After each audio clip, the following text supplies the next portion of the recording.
So, what is concentration? Simply put, a concentrated mind is focused single pointedly on one given object. It's the ability of the mind to focus, much like a magnifying glass focuses the rays of the sun into a beam of light to a single point. So, concentration is not thinking about 10 different things. It's when we zone in like a laser beam, concentrating all of our awareness and all of our energy to a single point of focus, whatever that may be. So imagine an athlete on the verge of starting, say, a 100-meter sprint. Before she darts, she becomes so still that she practically stops breathing. And she focuses all her attention towards the finish line. Or imagine a seamstress as she's threading the needle. She holds her breath just before she puts the thread into the eye of the needle. You see, concentration calms the mind, which then calms the emotions, which in turn calms the breath. And as you know from last week, it works both ways. So when the breath is calmer, the emotions are calmer, the mind is calmer. And of course, when the mind is calmer, we can concentrate better. So here I'd like to recap what we spoke of last week.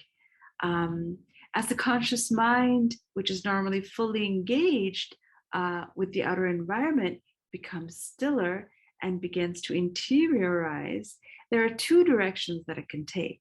One direction is the path of subconsciousness, where energy levels dip and the mind becomes passive. And in this passive state, the mind gets easily carried away with subconscious thoughts. And we find ourselves on autopilot mode, engaged with our past experiences and habits, where the ego or the little self identified with the body is in control of our thoughts.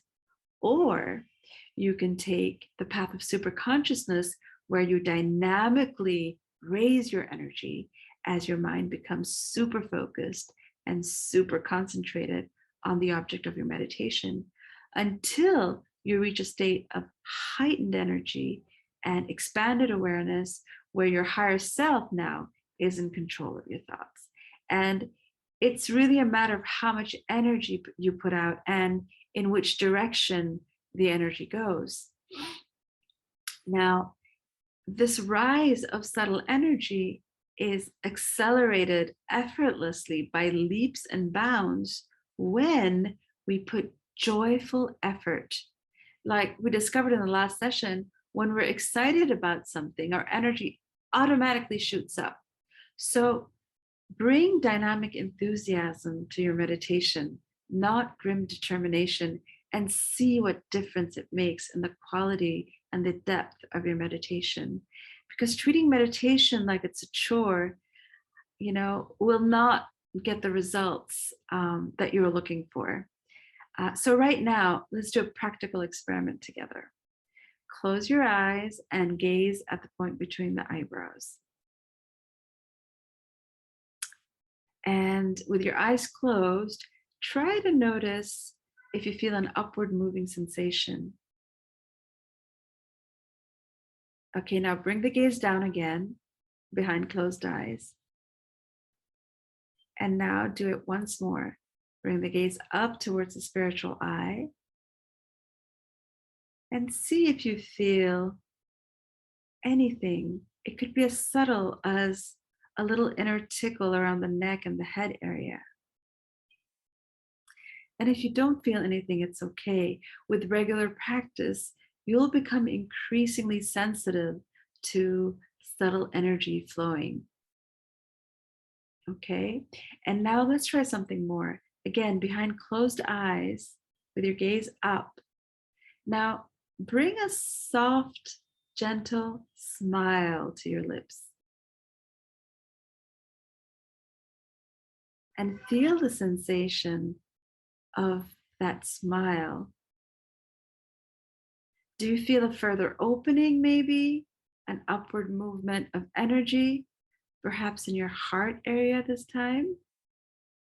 You can try it again and see if you can feel it. Again, if you don't, it's okay.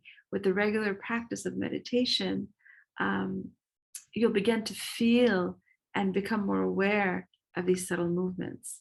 The more enthusiasm and joy you bring to meditation, the deeper your experience will be. We can learn a lot from children. Children are so naturally enthusiastic and they seek out joy in everything. So be more like a child, always ready, always eager to be awed. So I'd like to talk to you a little bit about success and concentration. Now, people who are able to be successful at anything, whether it's business or the arts or in sports, they have the ability to concentrate. And you might agree with me that being able to concentrate in our world today is becoming more and more of a challenge.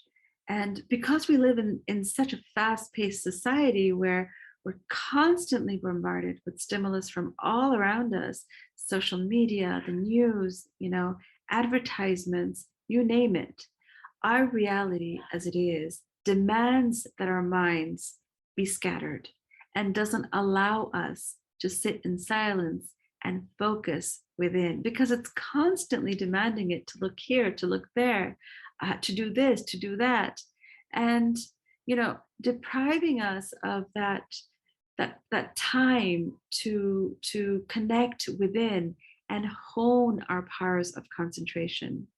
So especially at this time, because we have so much going on around us, it does take a lot of willpower and it takes a lot of energy to focus the mind. Meditation is not a passive endeavor. A lot of people think that meditation, you just sit down and you relax and you kind of go off somewhere in a daydream. But meditation is not a passive state, and meditation is not for idle people. It's a process of drawing your attention inwards and raising your energy, and then focusing it and directing it upwards like a laser beam towards the brain, accruing this energy and then concentrating it, creating a powerhouse of energy. And that's what concentration is about. It's actually a concentration of energy. And that's why the people who are able to concentrate are the ones who are successful in all their endeavors, because their brain is filled with concentrated energy, not just wishful thinking. And they go into each endeavor with dynamic enthusiasm and joyful effort, because it takes effort to succeed.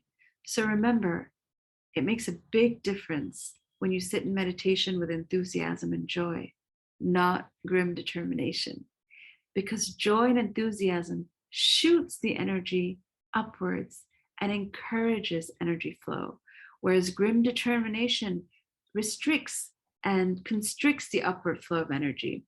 And so just a simple smile, see how it opens up the flow of energy inside you, how it relaxes you and, encourages the upward flow of energy. Have you ever noticed the Buddha is always represented with a gentle smile across his lips as he sits in meditation? Isn't that so? So another thing I want to share is that while concentrating inwards, you'll find your awareness going inwards towards some of the more tangible aspects of our higher nature, such as the consciousness of peace and calmness, or maybe love and joy. And if you can single pointedly focus and concentrate all of your awareness into that one aspect, you'll raise your energy to such a point until ultimately you'll reach a state of expansion into that aspect. But before we go into the state of expansion, before we get there, before we even talk about rising to that expansive state of mind, on our way there, we'll no doubt run into a whole lot of restless thoughts, drawing us away, pulling us down from that straight path upwards. And so when our awareness runs into these distracting thoughts, we must put up the energy and the willpower, the joyful enthusiasm to remain centered and try not to get carried away by them. And to clear the static, so to speak, While acknowledging these scattered thoughts within the mind, we release them from our awareness by gently bringing back our focus to the object of our meditation, allowing those restless thoughts to fade away in the background. And this is what we're going to experiment with today. We'll use the Hong Sa technique of concentration to help us concentrate and focus the mind.